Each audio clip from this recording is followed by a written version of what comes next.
Brumfield was 16 when she was given a grim prognosis. She would likely spend the rest of her life in treatment and would need physical therapy. Her illness rapidly progressed, and 1 year later, she became paralyzed from the waist down, unable to stand and totally numb.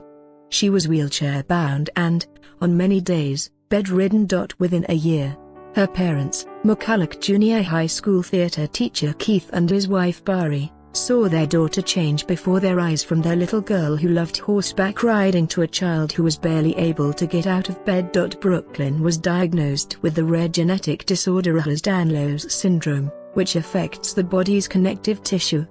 Gravity would pull her hyperflexible joints out of place even when she lay still.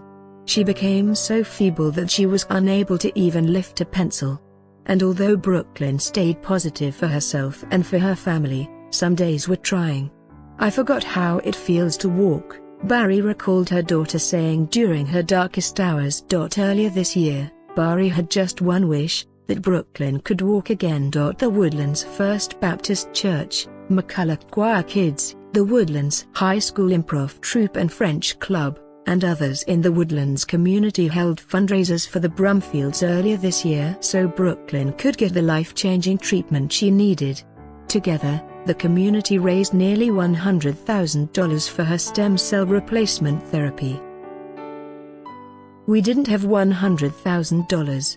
We couldn't borrow it. We couldn't sell anything to get it. My prayer was that if this stem cell was something we were supposed to consider, it was going to have to rain money," Bari said. Brooklyn, now 18 and attending college online, has seen a near-complete reversal of her symptoms.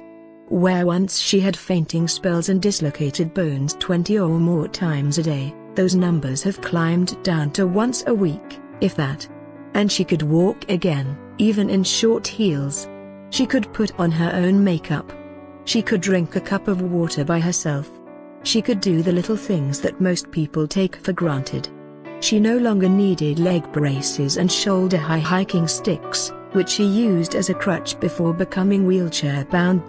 Bari still remembers what her previous doctors said when they diagnosed Brooklyn. Now, the memory, though still fresh, seems so far away. "We're not content with people telling us that you have to lay down all day, sit up all day and they have them consuming all this salt. There's so many things," Bari said. "They basically said that she would have to have therapy all of her life, and it was such that we'd have to learn to live with it. That was basically what we were told." The treatment that Brooklyn underwent through Sugar Land-based Celtex Therapeutics isn't approved by the Federal Drug Administration. So the pair flew to Cancun for the stem cells to be administered. Who's right or wrong is really kind of insignificant when you're sick. You don't care. Should we wait? Should we do it now? When you're sick, you want to do it and get it done, Bari said. The stem cells were created from Brooklyn's fat cells and grown in a laboratory. Undergoing the treatment was physically difficult.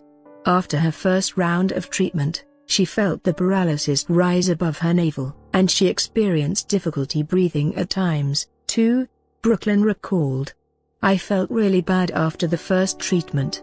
I couldn't really talk much because my brain was so overwhelmed. It was like living in a fog," Brooklyn said. The pair were set on returning home, unsure of what to make of the therapy that they bet so much on.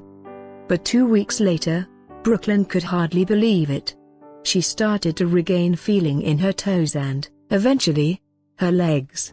"One morning, I woke up, and I could move my toes. It was so exciting," Brooklyn said, the words quickly tumbling out as she fondly recalled the memory.